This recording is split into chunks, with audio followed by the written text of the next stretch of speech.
Lihatkan seorang yang sedang mengolah ladang di sebuah desa terpencil di Republik Kenya. Selanjutnya, orang-orang di sana mendengar radio yang mengatakan pemerintah mengadakan program pendidikan gratis dan mereka hanya memerlukan akta kelahiran untuk mendaftar ke sekolah. Berdasarkan siaran tersebut, ratusan anak-anak berbondong-bondong daftar ke sekolah, tapi ada hal unik. Ternyata ada seorang kakek bernama Maruge berusia 84 tahun yang ikut mendaftar di sekolah dasar. Jen Obinchu selaku kepala sekolah di SD tersebut mengatakan jika program ini ditujukan untuk anak-anak bukan untuk orang tua. Namun Maruge menyanggah pernyataan Ibu Jen. Maruge mengatakan jika mendengar sendiri dari siaran radio jika pendidikan gratis bagi semua orang. Lalu Pak Guru Alfred yang juga mendampingi Ibu Jen mengatakan sekolah itu sudah memiliki 200 murid dan hanya memiliki 50 meja. Tak hanya itu, Alfred juga menanyakan pada Maruge jika ingin sekolah mana buku dan alat tulismu. Selanjutnya Maruge bergegas pulang ke rumahnya. Pada keesokan harinya, saat pembelajaran tengah berlangsung, Maruge kembali datang ke sekolah lengkap dengan buku dan alat tulis. Tapi di pintu gerbang dia dihampiri oleh Alfred. Pak Alfred mengatakan jika semua murid di sekolah harus memakai seragam sekolah. Ibu Jen pun mendekati Maruge karena kakek setua itu masih bersikeras ingin bersekolah. Maruge mengatakan jika dia ingin belajar membaca. Akhirnya Maruge kembali pulang ke rumah. Selanjutnya Maruge pergi untuk menjual ayamnya ke pasar. Kemudian dia membeli pakaian bekas. Setelah itu dia permak sendiri menjadi seragam sekolah. Selanjutnya pada hari berikutnya Maruge kembali ke sekolah dengan memakai seragam sekolah lengkap dengan buku dan alat tulisnya. Ibu Jen pun tampak kagum pada perjuangan Maruge untuk bersekolah. I'm making an executive decision. Hal itu dapat dimaklumi karena dulunya Maruge adalah pejuang kemerdekaan Kenya. Dia pantang menyerah untuk melawan penjajah Inggris pada tahun 1950 sampai 1960. Bahkan dia juga sampai ditahan di kamp penyiksaan, tapi itu tak menyurutkan semangat perjuangannya untuk memerdekakan negaranya. Oleh karena itu, tak heran jika Maruge tak menyerah walau telah ditolak beberapa kali. Kemudian Maruge memohon kepada Jen agar dia diterima di sekolah tersebut. Maruge juga berjanji jika dia akan menjadi murid yang baik. Jen selaku kepala sekolah dilema antara memilih peraturan atau kemanusiaan. Namun akhirnya Ibu Jen memutuskan untuk menerima Maruge menjadi murid sekolah dasar. Senyum bahagia langsung terpancar di wajah Maruge. Setelah itu Maruge mengikuti pembelajaran di kelas dan dia juga diajari memegang pensil yang benar untuk pertama kalinya yang membuat dia kembali tersenyum bahagia. Tapi kebahagiaan itu tak selalu bersamanya. Ketika malam hari dia sering mengingat pengalamannya ketika masa perjuangan saat dia ditahan hingga mengingat kekejaman yang dilakukan oleh pemerintah kolonial Inggris.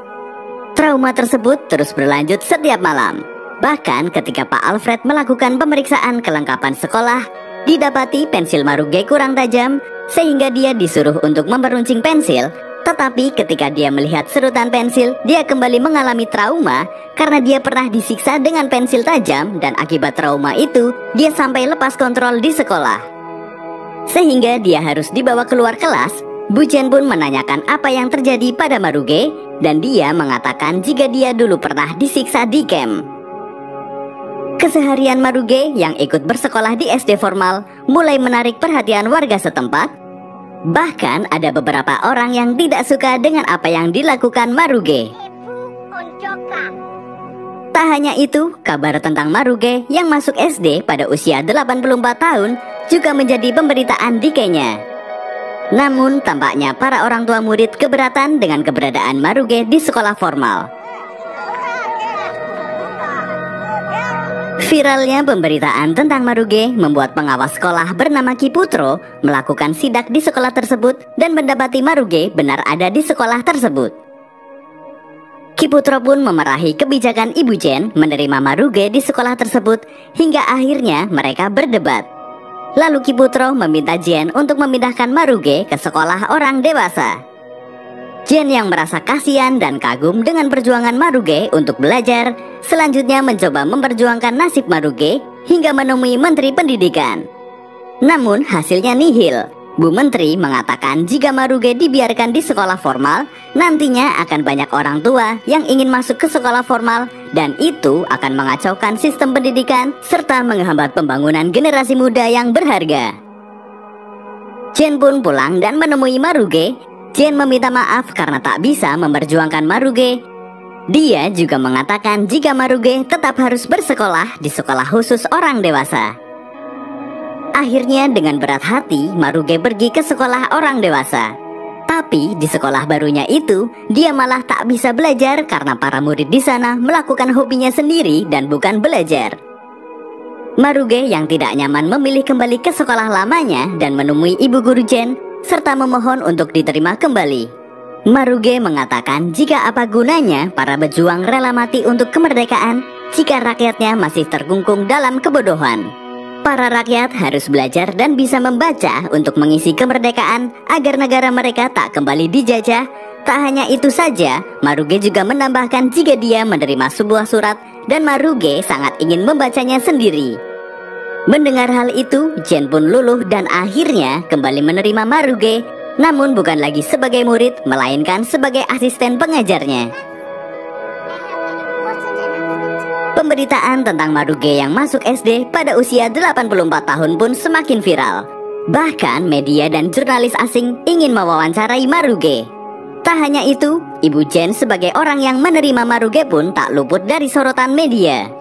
Namun tampaknya hal itu malah memperkeruh suasana karena itu menjadi kontroversi di dalam pakar pendidikan. Selanjutnya yang menjadi masalah bukan hanya persoalan aturan dan sistem pendidikan, namun hal itu juga dibumbui masalah ego sektoral dan primordial antar suku di Kenya. Selanjutnya hal tersebut diperparah dengan munculnya berita hoax yang menyatakan Maruge dan Ibu Jen mendapat keuntungan dari maraknya pemberitaan tentang mereka. Munculnya berita hoax tersebut membuat para orang tua murid marah dan menganggap Ibu Jen hanya mementingkan dirinya saja serta tidak menghiraukan nasib pendidikan para anak-anak. Lalu para orang tua melakukan demo di sekolah. Ki Putro pun kembali ke sekolah untuk memarahi Jen karena masih menerima Maruge di sekolah. Selanjutnya, Bu Guru Jen yang dianggap sebagai pendukung Maruge untuk masuk sekolah juga turut menerima teror dari orang tak dikenal. Tak hanya itu, dia juga difitnah telah berselingkuh dengan lelaki lain. Namun itu semua tak berhasil menyurutkan Ibu Guru Jen untuk membantu Maruge.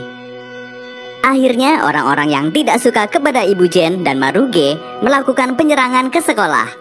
Akibatnya Ibu Jen dipindah tugaskan ke sekolah lain karena dianggap tidak dapat mengelola sekolah. Mendengar hal itu, Maruge ingin ikut ke sekolah Ibu Jen yang baru, tapi Ibu Jen menolaknya karena dia tak ingin membuat masalah baru. Pelepasan Ibu Guru Jen pun diadakan di lapangan. Semua tampak sedih melepas Ibu Guru Jen.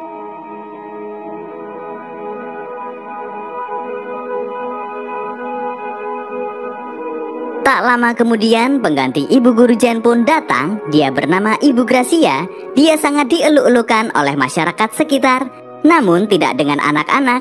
Mereka malah mengunci gerbang sekolah dan melempari kepala sekolah yang baru dengan gelas sambil meneriakan, "Kembalikan Ibu Guru Jen."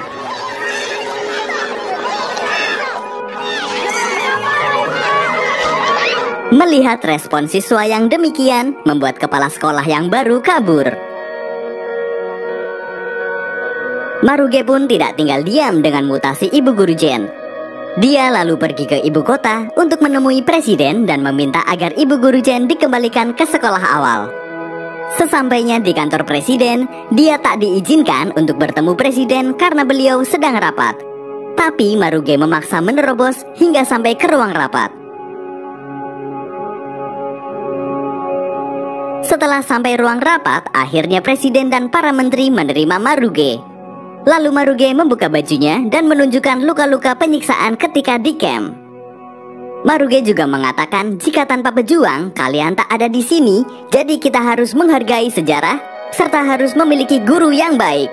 Akhirnya sang presiden mengabulkan permintaan Maruge untuk mengembalikan Ibu Guru Jen ke sekolah yang lama.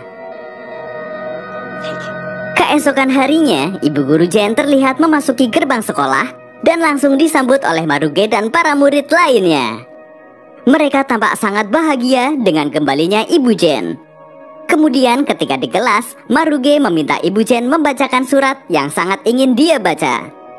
Lalu Ibu Guru Jen menyuruh Pak Alfred membacakan surat tersebut, yang ternyata surat itu dari Presiden yang menyatakan jika Maruge berhak mendapatkan penghargaan dan kompensasi atas perjuangan yang dia lakukan.